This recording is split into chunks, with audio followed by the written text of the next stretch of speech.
The stairwell smelled like mildew and old cigarette smoke, and the particular kind of silence that meant something was wrong. Nia Caldwell felt it before she heard it. A shift in the air 3 floors below her, the kind that didn't come from wind or pipes or the building settling into itself the way old buildings do. It came from weight, from intention, from 2 sets of footsteps that had been matching hers since the 2nd floor landing, and were no longer bothering to be quiet about it. She didn't run. Running was how you fell. Running was how you dropped the drives. Both of them pressed flat against her ribs beneath her jacket, the kind of pressure that reminded her with every step why she had stayed in Seoul 4 years longer than she planned. She kept her pace, turned the corner onto the 4th floor landing, set her back against the wall beside the stairwell door, and waited. The first man came around fast. She was faster. 1 palm strike to the throat before he could call out, her elbow finding his temple on the rotation with the kind of precision that didn't come from self-defense classes. It came from 4 years of working for a man who insisted his people knew how to protect themselves, and from Nia being the kind of woman who didn't do anything halfway. He went down without a sound, and she was already moving. But the second man was already at the top of the stairs, and he was bigger, and he had seen what she did to the first one, and he didn't hesitate. Neither did she. But he was fast, and she had the drives pressed against her ribs, which meant she couldn't absorb the first hit the way she needed to, and when his knee found her thigh and drove her sideways into the railing, the pain was sharp and immediate and wrong. She caught herself, swung back, got her forearm across his jaw, and felt the impact travel all the way to her shoulder. He staggered. She reached for the door. The knife came from nowhere. Not deep. That was what she told herself in the 3 seconds after it happened, braced against the stairwell door with one hand pressed hard against the back of her thigh, and the other still clutching both drives against her chest. Not deep. A slice, not a stab. Designed to slow her down, not finish her. Whoever sent them wanted the drives, not a body, at least not tonight. She heard the second man moving, and she pushed through the door and she climbed. 4 flights, 1 hand on the railing, the drives against her chest, the back of her thigh burning with a heat that told her it was worse than she wanted it to be, but she didn't look down and she didn't stop. And when she finally reached her door and got the 3 locks open and fell inside, the first thing she did, before she touched the wound, before she turned on a light, before she breathed, was cross the apartment and check that the hard drives on her table were still sealed. They were. Only then did she slide down the wall and sit on the floor and assess the damage. She didn't sleep that night. She cleaned the wound with what she had, which wasn't enough, and she closed what she could close, and she sat at her folding table in the grey pre-dawn light, with both sets of drives in front of her, the ones from her ribs and the ones already on the table. And she thought about who had sent those men, and how they had known she had the files, and how deep the rot inside the J Syndicate actually went. She had known for 72 hours. 72 hours since she had been cross-referencing offshore transfer records at 2 a.m, and found the thread that didn't belong. A series of shell company acquisitions, so carefully staggered across 14 months that they looked like routine business expansion until you laid them side by side on a single spreadsheet and saw exactly what they spelled. The J Syndicate's legitimate business licenses, every single one, being quietly absorbed into holding companies that did not belong to Ryu Seong-jin. They belonged to Chairman Lim, the man whose daughter, Seong-jin, was marrying in 2 days. Nia had sat with that information for 6 hours before she moved on it, because she understood what it meant and she understood what it would cost, and she needed to be certain before she walked into her employer's office and told him that the merger he had spent 18 months building was not a merger at all. It was a trap. A slow, meticulous, devastatingly patient trap built by a man who had been smiling at Seong-jin across boardroom tables while systematically buying the ground out from under him. She had pulled the proof. She had encrypted everything onto a secondary drive. She had started to build the case. And then someone inside had found out she was looking. Now she sat in her cold apartment in Mapogu, with a wound she couldn't properly treat and evidence that could bring down two powerful men. And she made herself think clearly, because clarity was the only weapon she had left. Seong-jin needed to know. Not through a call that could be intercepted. Not through a message. In person. She would go to him in the morning. She put her head back against the wall and closed her eyes for 30 seconds. When she opened them, the light outside had gone from grey to the pale, sick yellow of early Seoul morning, and her thigh had stopped burning and started throbbing, and she understood with the particular calm of someone who has run out of options that she was not going to make it to the morning. 31 hours later, Ryu Seong-jin stood in a Gangnam tailor's studio and stared at his phone like it had personally betrayed him. The studio smelled like lavender oil and expensive fabric and the kind of careful wealth that existed to make violence look like legitimate business. His lieutenant Byung-cheol stood near the door, running through rehearsal dinner logistics in a low, practiced voice. Security arrangements, seating, the specific table at which Chairman Lim would sit when he watched Seong-jin sign the merger agreement and believed he had won something. Seong-jin wasn't listening. He was thinking about Nia Caldwell, and the 31 hours of silence, and the feeling sitting low in his chest that he had learned over 20 years of this life to pay attention to. It wasn't worry. Ryu Seong-jin didn't worry. It was the specific cold clarity of a man who understood that when something felt wrong, it was because something was wrong, and the only question was how wrong and what it was going to cost him. The florist needs confirmation on the white orchids by noon, Byung-cheol said. Then confirm them. The Lim family is requesting a change to the seating arrangement for the Romano representatives. Byung-cheol. Seong-jin's voice was quiet. It was always quiet. Handle it. He pulled on his jacket. The tailor, a small, precise man named Mr. Baek, who had been dressing Seong-jin for 8 years and had learned the hard way never to ask personal questions, stepped back without being told. Seong-jin straightened his cuffs, checked his phone one more time. Nothing.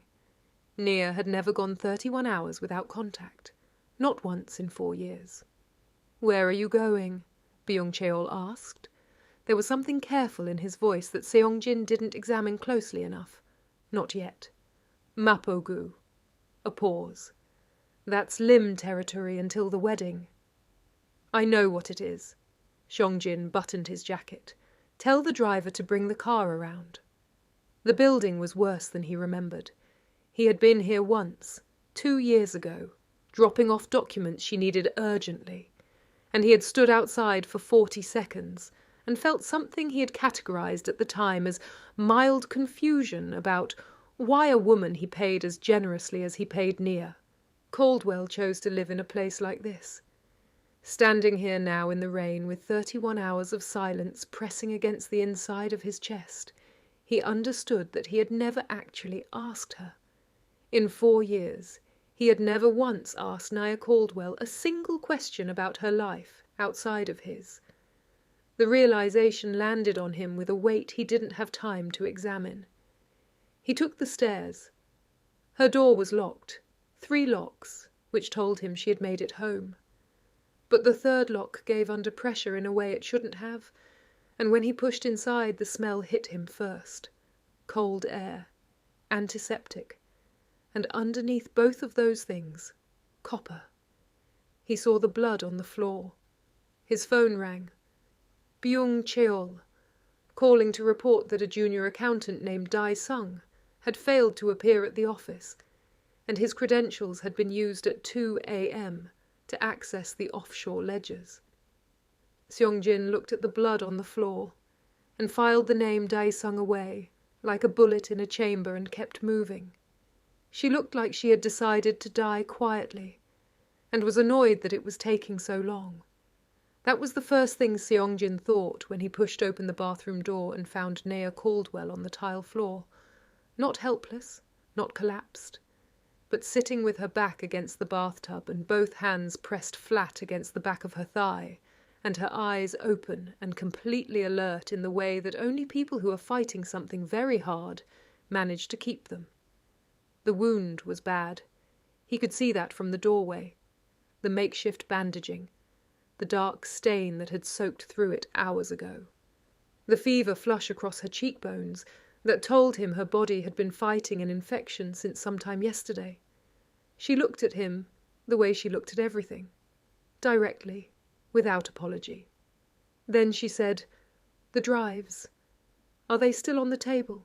Ryu Seong-jin, who had not flinched at anything in longer than he could remember, stood in the doorway of a bathroom in Mapo-gu in a $40,000 suit, and felt something move through his chest that he did not have a name for. He crossed the room and knelt beside her on the tile. "The drives," she said again. Her voice was steady, but he could hear what was underneath it. The thin edge of someone who had been holding themselves together through sheer will for so long that the effort had become indistinguishable from the person. "They're on the table," he said. "Don't move. I need you to listen to me." "Naya." He pressed his folded jacket against her thigh with both hands, and felt her sharp intake of breath, and kept the pressure firm and even. In a moment, first this. She closed her eyes for 3 seconds, opened them, and because she was Naya Caldwell, and he had known her for 4 years, and in 4 years she had never once done what he told her when she had something to say, she started talking. She told him everything. Not in order. The fever was doing something to the edges of her sentences, blurring the transitions. But the shape of it came through with absolute clarity, because even half-delirious Naya Caldwell communicated like a woman who understood that information was the only currency that actually mattered. 14 months of shell company acquisitions. The licensing structure beneath the J Syndicate's legitimate operations being absorbed one holding company at a time. The moment the wedding contract was signed in front of witnesses, Seong-jin would hand Chairman Lim the legal skeleton of everything he had ever built, and there would be nothing, not violence, not money, not leverage, that could undo it after the fact. She had found the proof 72 hours ago. Someone inside had found out she was looking. They sent 2 men. Seong-jin listened to all of it without speaking.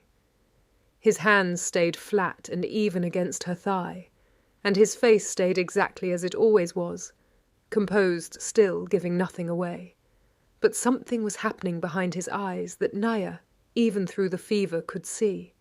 Not anger. Something quieter than anger, and more dangerous. "The drive's on the table," he said when she finished. "Everything is on them?" "Everything. Encrypted. Nobody gets in without me." "Good." He reached for his phone with one hand, keeping the other pressed against her wound. "I'm calling my driver." "Seong-jin." She said his name without the honorific. She had never done that before. He went still. "There's something else. Someone inside your syndicate has been feeding information to Lim for 8 months. I know it's not Dae-sung. Baeung Cheol called you about Dae-sung, didn't he?" He looked at her. "Dae-sung is a decoy," she said. "Whoever this is, they're good.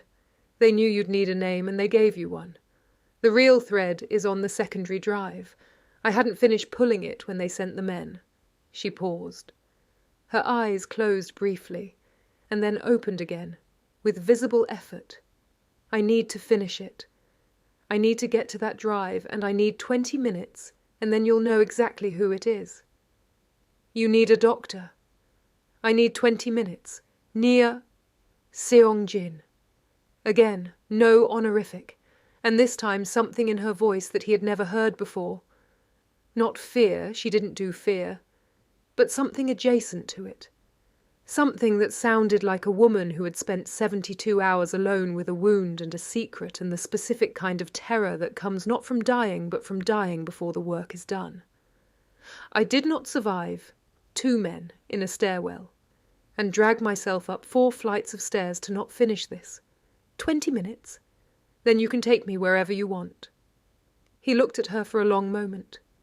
The tile floor, the makeshift bandaging, the fever in her eyes that she was refusing to acknowledge, the drive still pressed against the table in the other room, because even bleeding out on a bathroom floor she had made it home and secured them before she let herself stop moving.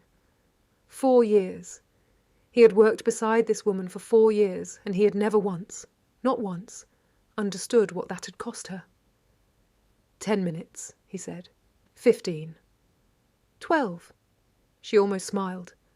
It was the fever, probably. Fine. He got her upright with one arm around her, and she didn't make a sound, not one, even though he could feel the way her body braced against the pain of her weight shifting onto that leg. He walked her to the folding chair at the table, and she sat down and pulled the secondary drive toward her with hands that were not entirely steady, but were steady enough. And he stood beside her and watched her work. Outside, Seoul was doing what Seoul always did, moving, indifferent. A city of 10 million people who had no idea that in a cold apartment in Mapogu, a woman was decrypting the evidence that was about to start a war. Seong-jin's phone rang. Byung-cheol. He let it ring twice before he answered, his eyes never leaving Nia's hands on the keyboard. What? The Lim family's legal team is requesting the merger documents be moved up. They want signatures at the rehearsal dinner instead of the wedding. They're saying it's a scheduling convenience. Seong-jin's jaw tightened. A scheduling convenience. Chairman Lim was getting nervous. He wanted the documents signed before anything could go wrong, before anyone could look too closely at what he had spent 14 months building. Tell them the timeline stands, Seong-jin said. Nothing moves. He hung up, Nia's hands stilled on the keyboard. Seong-jin. Her voice had changed. The steadiness was still there, but underneath it was something new, something that made him step closer without being told. She turned the screen toward him slowly, the way you turn something toward someone when you want them to have a moment to prepare for what they're about to see. He looked at the screen, at the communication thread she had pulled from the secondary drive, at the timestamps, at the device ID traced back through 3 proxy addresses to a keycard registered inside his own Gangnam headquarters, at the name attached to it. Byung-cheol. 6 years. The man had been beside him for 6 years, had stood in the tailor's studio this morning and fed him Dae-sung's name with the practiced ease of someone who had been lying for so long it had stopped feeling like lying. Had called just now, 60 seconds ago, to push for an accelerated signing timeline that would have delivered everything to Chairman Lim before Seong-jin ever reached that bathroom floor. He stared at the name on the screen for 4 seconds. Then he straightened, adjusted his cuffs. The face that Nia looked up at was the same face it always was. Composed, still, giving nothing away. But she had worked beside this man for 4 years, and she knew every variation of his silence, and this one was different. This one had an edge to it that made the air in the room feel different. She reached across the table and put her hand on his arm before she knew she was going to do it. He looked down at her hand, then at her face. "Don't go in loud," she said. "I know what you want to do. Don't. Going in loud means Lim disappears everything before you can touch him. Going in smart means you end this tonight." She reached under the table with her other hand and slid a sealed envelope across to him. "I made this 2 days ago, when I first knew someone was feeding information out. It's a recorded call. Byung-cheol and Chairman Lim. 47 minutes. Dates, account numbers. Your name used like a line item." She held his gaze. "Take that into the rehearsal dinner and let them see that you already know everything. That is the move that finishes them. Seong-jin looked at the envelope, at her hand still on his arm, at the fever in her eyes that she had been refusing to let win for 31 hours. Something in his jaw released that had not released in longer than either of them could remember. He picked up the envelope. "Rest," he said, and the word came out different than it usually did when he gave instructions, quieter, like something he was asking rather than telling. "I'll be back before dawn." She watched him walk to the door. "Seong-jin." He stopped. "Come back," she said, simply, without dressing it up. He didn't turn around, but she saw his shoulders, just barely, just for a moment, drop half an inch before he walked out. The car was warm, and it was the warmth that was doing it. Naya had held herself together through 2 men in a stairwell, and 31 hours on a bathroom floor, and 12 minutes of decryption work that had taken everything she had left. And it was the warmth of the back seat of Seong-jin's car that was now threatening to undo her completely. Her body had been running on cold and adrenaline and sheer refusal for so long that the moment the temperature changed, it simply began to shut things down in order of priority, and there was nothing she could do about it. She felt herself listing sideways. She corrected, sat straight, pressed her back against the seat. Then his hand found her shoulder, not grabbing, not catching, just there. And the steadiness of it was so unexpected that she stopped fighting and let herself lean, and the next thing she knew, her head was against his shoulder, and Seoul was bleeding past the rain-streaked window in long ribbons of light, and she was too tired to be embarrassed about it. Seong-jin didn't move, didn't shift, didn't create distance the way she expected him to. His hand stayed at her shoulder with a pressure that was neither clinical nor careful, just present, the way a man is present when he has made a decision about something and is no longer negotiating with himself about it. She could feel the tension in his jaw without looking at him, could feel the way he was holding himself very still, in the particular way he held himself still, when he was feeling something he had not given himself permission to feel. Outside the window, Seoul kept moving. Indifferent. Enormous. Swallowing them whole. She should say something. Something professional. Something that re-established the geometry of what they were to each other. Employer and employee, principal and asset. The man whose empire she protected and the woman who protected it. She had maintained that geometry for 4 years with the same discipline she applied to everything, and this was not the moment to let it collapse. She said nothing. And Seong-jin, who had not tilted his head toward anything soft in longer than he could remember, turned his face almost imperceptibly toward her hair, and stayed there, and said nothing either. The driver kept his eyes on the road. The estate was everything her apartment wasn't. Nia had never been here before. In 4 years she had handled the financial architecture of this property, the mortgage structures, the maintenance accounts, the security system contracts, without ever standing inside it. And there was something disorienting about moving through rooms she knew on paper, but had never inhabited. High ceilings, floor-to-ceiling windows overlooking the Han River. The smell of money so old it had stopped trying to prove anything. Dr. Yun arrived 12 minutes after they did. A small, precise man who asked no questions and worked with the focused silence of someone who had seen things in this world that had permanently recalibrated his definition of a medical emergency.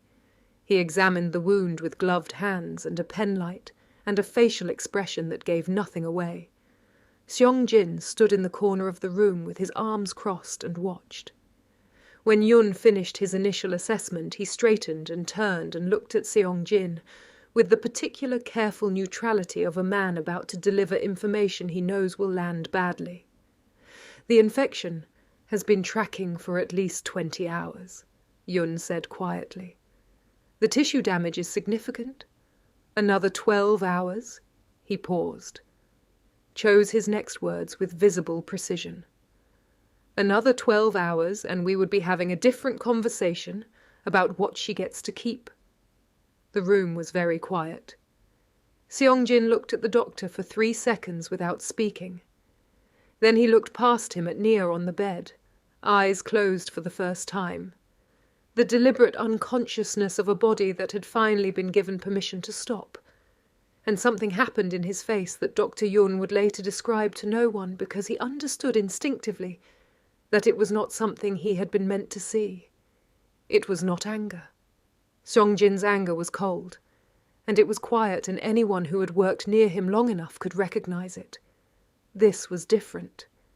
This was the face of a man confronting a version of events in which he had arrived 12 hours later, and finding that version of events completely unbearable in a way he had not anticipated and could not immediately contain. The muscle in his jaw released, just for a moment, just long enough. Then he straightened and said, "Maximum intervention. Whatever she needs. You have everything available to you here." A pause. "If you need blood, type her first?" Yun nodded and turned back to his patient, and Seong-jin walked out of the room and stood in the hallway with his back against the wall and stared at the ceiling for 11 seconds. Then he pushed off the wall and walked to his office and pulled Byung-cheol's personnel file and sat down and opened it and read every page as if he were reading it for the first time. 6 years. The first joint operation they had ever run together. The night 3 years ago when Byung-cheol had taken a knife meant for Seong-jin and worn the scar on his forearm like a credential. Every meeting, every strategy session, every moment Seong-jin had turned his back without thinking twice. He closed the file, picked up his phone, called Byung-cheol. "The rehearsal dinner tomorrow," he said when it connected. "I want the full security rotation. Every entrance covered. Nobody moves without my authorization." Of course. Smooth. Practiced. Not even a hesitation. "I'll coordinate with the Lim team." "No." Quietly. "You'll coordinate with my team only. The Lim security detail handles their own principle. My people handle mine." A fractional pause, so small that anyone else would have missed it. "Understood." Seong-jin hung up and set the phone down and looked at it for a long moment. She was upright in 6 hours. He heard her before he saw her. The careful, uneven rhythm of someone moving through pain they have decided to manage rather than acknowledge.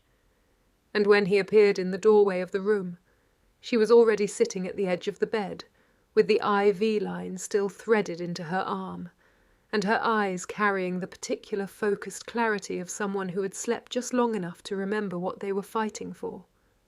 She looked at him. He looked at her. "The rehearsal dinner is in 9 hours," she said. "I know.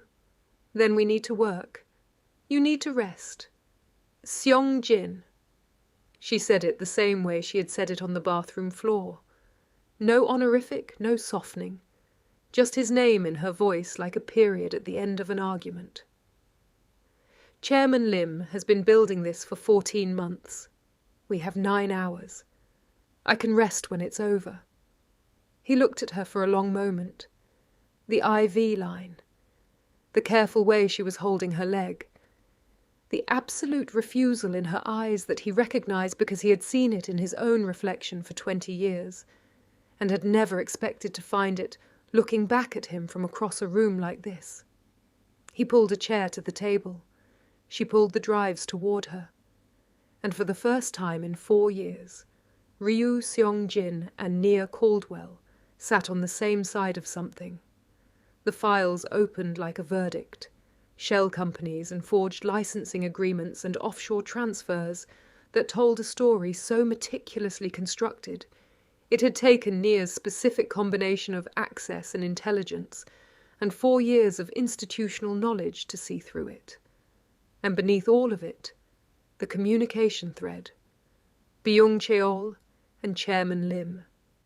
8 months of messages that read like a business correspondence because that was exactly what it was. Seong-jin's trust, monetized, his loyalty invoiced, his name used like a reference number on a transaction he had never agreed to. He read every message without speaking. When he finished, he was quiet for a very long time.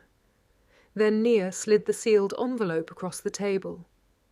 "The recorded call," she said. "Everything they put in writing they also said out loud. 47 minutes, account numbers, dates, your name." She held his gaze. "You walk into that rehearsal dinner with this, and you don't need to raise your voice once. You just need to put it on the table and let them understand that you already know everything. That's what breaks them.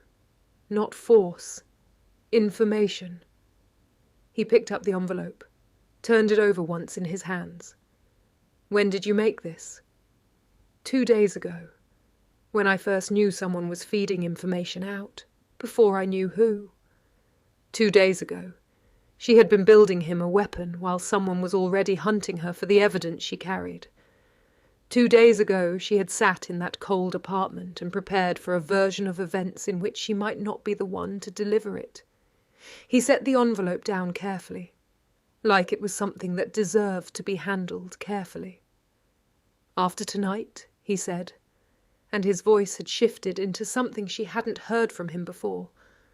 Not softer exactly, but less defended, the way a room sounds different when someone finally opens a window. "You are not going back to that apartment." She opened her mouth. "That's not a negotiation," he said, not unkindly, just with the particular finality of a man who has made a decision he is not going to revisit. "Rest for 3 hours. I'll wake you before I leave." She looked at him for a long moment. Then she looked down at the drives, then back at him. 3 hours, she said. He nodded, stood, moved toward the door. Seong-jin. He stopped. The second time she had said his name like that tonight. He was beginning to understand that when she said it that way, it meant something was true that neither of them had said out loud yet. "Be smart," she said, "not just dangerous." He didn't turn around, but she saw it. The almost imperceptible curve at the corner of his mouth that disappeared so fast she might have imagined it. He walked out. She sat alone in the quiet of the most expensive room she had ever been in, and listened to his footsteps fade down the hallway, and pressed her hand flat against the table to steady herself, and took a breath that had nothing to do with the wound in her leg. This story is hitting different, and you know it. If you are watching this and you haven't liked the video yet, now is the moment. And drop a comment telling us whose side you are on. We read every single one.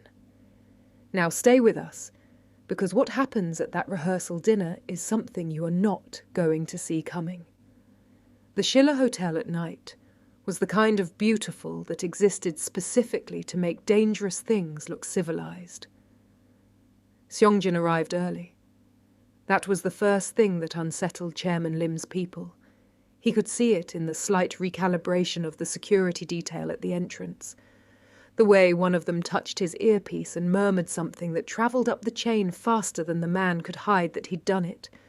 They had expected him on time. Punctuality was controllable. Earliness meant a man who was setting the terms of the room before anyone else arrived. And that was a different thing entirely. He checked his jacket. The presentation folder was inside. The sealed envelope was inside. He straightened his cuffs the way he always did before something final, and walked through the entrance of the private dining room, like a man who had already won and was simply allowing the evening to catch up to the fact. The room was gold and candlelight, and the particular hush of a space that had been designed for conversations that couldn't happen anywhere else. 3 criminal arbiters sat along one side of the table. Old men with old money and the careful neutrality of people whose power came specifically from never appearing to take sides. Chairman Lim sat at the head, silver-haired and composed in a dark suit that had probably cost more than Nia's apartment building. Seo Yeon sat to his left, beautiful and unreadable, her eyes finding Seong-jin the moment he entered. and staying there with the focused attention of a woman who had been calculating variables since before the appetizers were ordered. Byung-cheol was already in the room, standing near the far wall with two of Seong-jin's security detail, playing his role with the practiced ease of a man who had been playing it for 6 years. He met Seong-jin's eyes across the room and nodded once, professional, loyal, the gesture of a trusted lieutenant. And Seong-jin held his gaze for exactly 1 second and nodded back. 6 years. He sat down. The first 20 minutes were performance. Small talk about the Seoul real estate market. Compliments on the venue. A brief exchange about the wedding arrangements that Seong-jin navigated with the surface warmth of a man looking forward to joining 2 families, and the internal temperature of a man reading every micro-expression at the table for confirmation of what he already knew. Chairman Lim was good. The smile never wavered. The warmth never dropped. He spoke about the future of their combined operations with the enthusiasm of a man who believed he was 24 hours away from the most significant acquisition of his career. He was not wrong about the timeline. He was wrong about everything else. When the main course arrived, Seong-jin set down his chopsticks, reached inside his jacket, and placed the presentation folder on the table in front of him, with the particular quietness of a man who understands that the loudest move in any room is always the one nobody sees coming. He didn't open it immediately. He let it sit there. He picked up his glass, took a single measured sip, set it down. And then he looked at Chairman Lim with the expression that the 3 arbiters would later discuss privately among themselves, not threatening, not cold, not the face of a man about to make an accusation. The face of a man who had already arrived somewhere and was simply waiting for everyone else to catch up. "I want to talk about the J Group's licensing structure," Seong-jin said pleasantly. "Specifically the holding companies that have been acquiring our business licenses over the last 14 months. The temperature in the room changed, not dramatically, not loudly, but the 3 arbiters, men who had survived long enough to develop a physical sensitivity to the moment when a civilized dinner became something else. All went very still, in the particular way of people recalibrating their proximity to an exit. Chairman Lim's smile didn't move. "I'm not sure I follow." "I think you do." Seong-jin opened the folder, slid the first page across the table with 2 fingers. "Dongsung Holdings, registered 14 months ago in Mapo-gu, acquired 3 of our restaurant licensing certificates within 60 days of registration." Another page. Heian Capital, registered 11 months ago in Yongsan, acquired 2 manufacturing permits and a distribution license. Another page. Mirai Asset Structures, 9 months ago. He looked up. "Shall I continue, or would you like to tell me how many there are?" The silence was total. Seo Yeon had gone very still. Not the recalculating stillness of earlier. Something different. Something that looked almost like a woman realizing she had been a piece on a board she hadn't fully seen. Chairman Lim set down his chopsticks with careful precision. "These are legitimate business acquisitions." "They are," Seong-jin agreed. "Every one of them completely legitimate. Beautifully structured. The kind of work that takes someone with real intelligence and real patience and real access." He reached inside his jacket and placed the sealed envelope on the table beside the folder. "Which is why I found it interesting that the person who designed the acquisition structure is the same person who has been sitting in my strategy meetings for 8 months. He didn't look at Byung-cheol. He didn't need to. He heard the shift in the room, the slight sound of a man near the far wall, understanding that the walls had just closed. If you are still watching, and we know you are, drop the word Syndicate in the comments right now. We want to know how many of you made it this far, and if you haven't subscribed yet, then you are genuinely doing yourself a disservice, because this is what we do here Every single time. Hit that button. Now stay with us. Chairman Lim looked at the envelope. Seong-jin watched him look at it, and said nothing and let the silence do the work that words would have done less efficiently. There was a particular kind of power that lived in silence when you were the only person in the room who already knew the answer to every question being asked. Nia had understood that. She had handed him this envelope, and told him exactly what it was, and exactly how to use it. And sitting here now with it on the table between them, he understood that the weapon she had built from a cold apartment floor while she was bleeding was more precise than anything he could have constructed himself. "That envelope," he said, "contains a recorded conversation. 47 minutes. I won't insult you by summarizing it." He looked at Chairman Lim steadily. "I will tell you what happens next." He leaned forward slightly. "You will dissolve every shell company holding J Group licenses within 72 hours. The transfers will be reversed and documented, and I will have my legal team verify each one. You will withdraw the Lim faction from every district adjacent to my operations, and you will do all of this quietly and completely, and without any communication to anyone at this table after tonight." He paused. "In exchange, the contents of that envelope stay where they are." Chairman Lim said nothing. "If any of those conditions are not met," Seong-jin continued, with the conversational ease of a man discussing the weather, "then by morning every faction on this peninsula will have heard that recording. Every arbiter, every allied family, every competitor who has spent years looking for a reason to question your position." He sat back. "You built something very sophisticated, Chairman Lim. 14 months of patience. Real intelligence. I want you to understand that I mean that genuinely." He picked up his chopsticks. It almost worked. The 3 arbiters looked at their plates. Seo Yeon looked at her father. Chairman Lim looked at the envelope for a very long time. The composure was still there. The man had decades of composure, it didn't just evaporate. But beneath it, something had shifted. The specific deflation of a man who has built an entire architecture on the assumption that no one was watching closely enough, and has just discovered he was wrong about the most important variable. He nodded once. Small. Final. "Good," Seong-jin said, and returned to his dinner. Byung-cheol was escorted from the building before the dessert course was served. He didn't make a scene. That was the thing about men like Byung-cheol. They understood the geometry of a closed room, and they understood when it had closed around them. And they had enough professionalism to walk out under their own power, rather than be carried. Seong-jin watched him go from across the room, and felt nothing that surprised him, and everything that didn't. 6 years of nothing that had turned out to be something else entirely. The arithmetic of betrayal was always the same. It never felt like what you expected it to feel like, and it always cost more than the number suggested. He sent a single message to his driver. 3 words.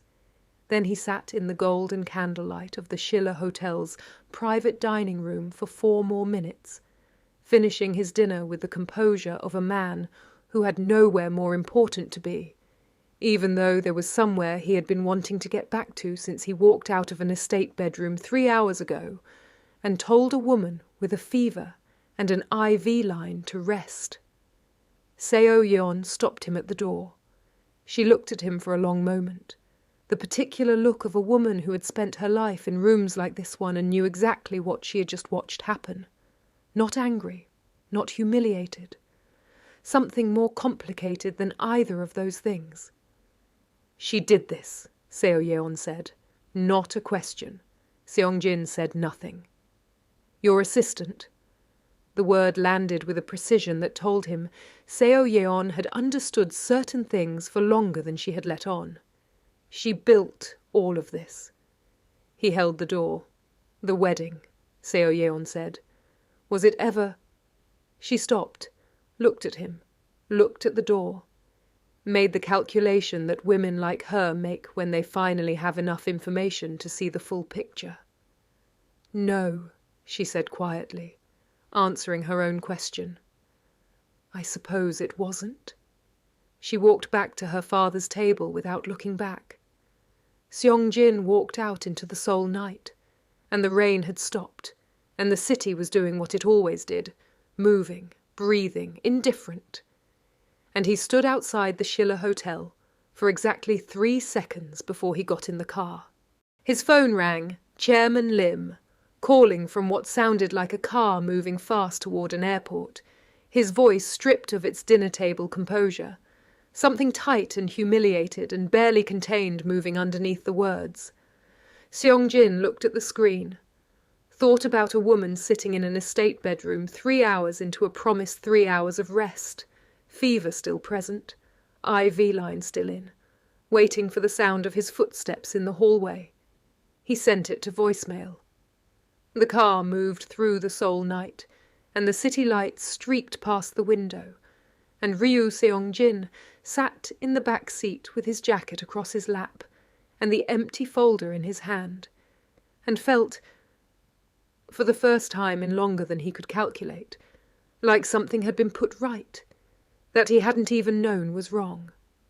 The estate was quiet when he got back, not the quiet of emptiness, the quiet of a place that had been holding its breath and was now, very slowly, beginning to release it.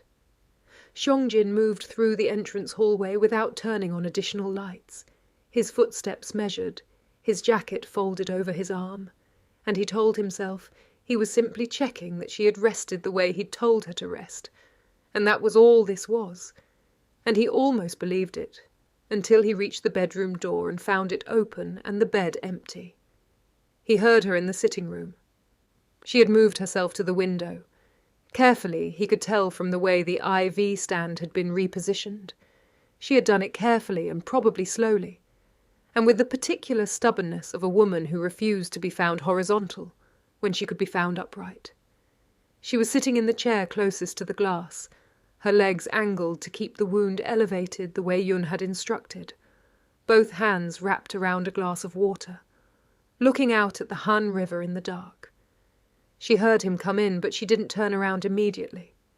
"It's done," he said. She turned then, read his face the way she always read his face, quickly, completely, the way you read something you have studied for long enough that the meaning arrives before the words do.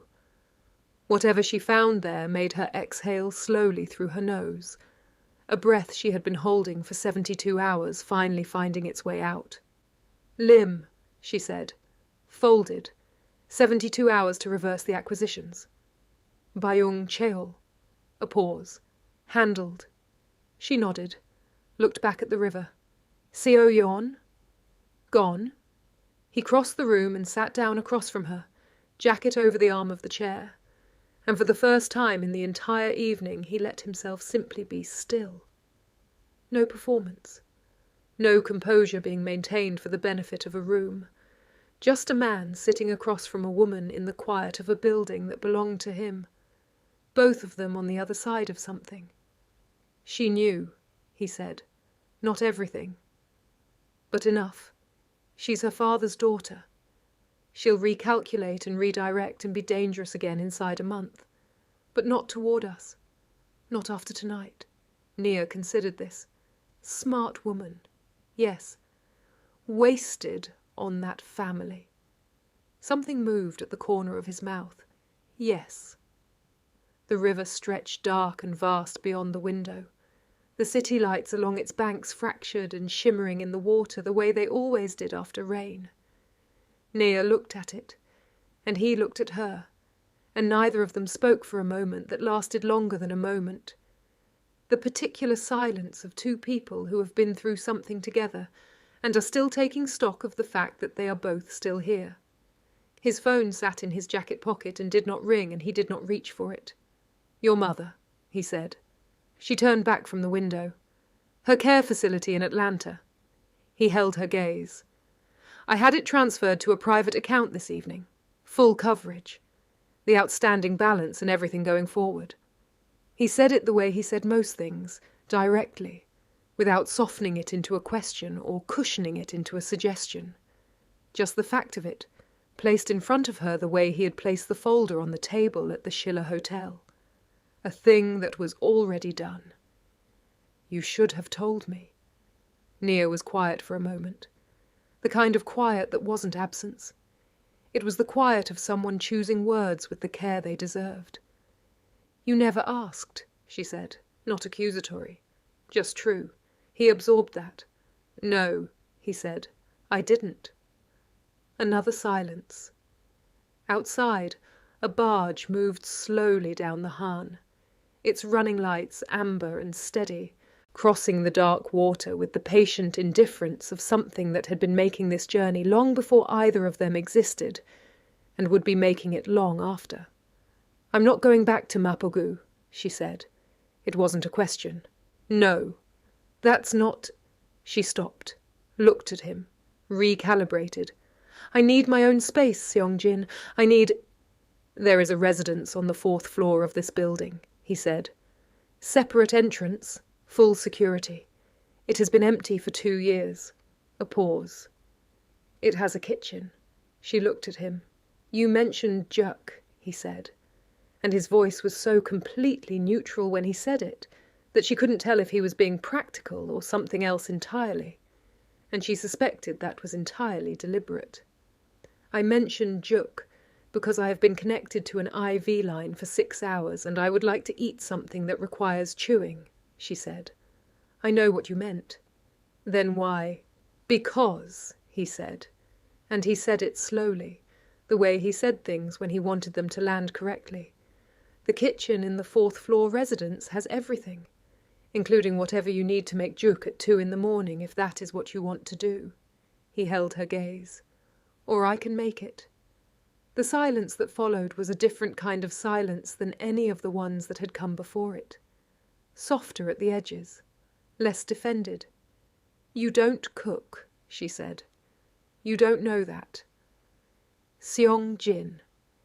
In 4 years you have had every meal in this city either catered or delivered or eaten in a restaurant where they knew your name before you sat down. That is not the same as not knowing how. She looked at him for a long moment, and then, quietly, in the low light of the sitting room with the Han River dark behind her, and the fever still present in her eyes, but something else present underneath it. Something that had been there for longer than either of them had acknowledged. She almost smiled. Fine, she said. Prove it. He could not, it turned out, make juk.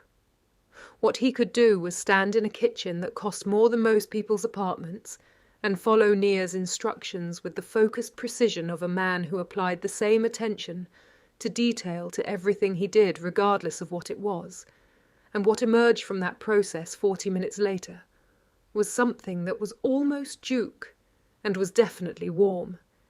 And when she took the first spoonful at the kitchen counter, still in borrowed clothes, IV line finally out, leg elevated on a second stool, she closed her eyes for 3 full seconds. He watched her do it, said nothing. It's not bad, she said. It's good. It's not bad? Nia? She opened her eyes. He was leaning against the counter across from her with his arms crossed and his jacket long since abandoned somewhere in the sitting room, and his collar open for the first time she could ever remember seeing it. And he was looking at her with the expression she had spent 4 years cataloguing and had never been able to fully name until right now, standing in his kitchen at 2 a.m. on the other side of the worst 72 hours of her life, when it finally resolved into something she recognized. She looked down at the bowl. It's good, she said quietly. He said nothing. But she heard him move. Around the counter, not fast, not with intention announced.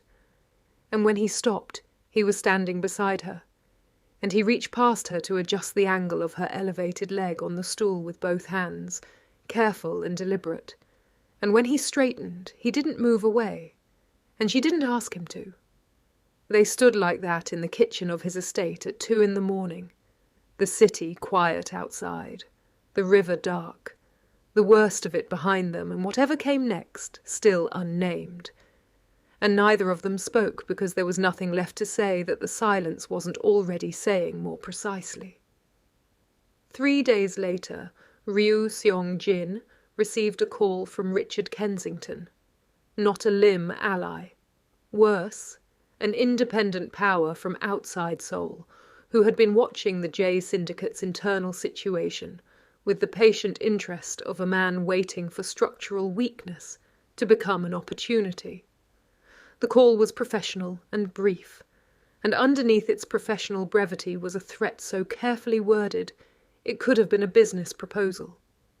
Seong-jin listened to the entire thing without speaking. When it finished, he said, "I appreciate the call. I want you to appreciate something in return."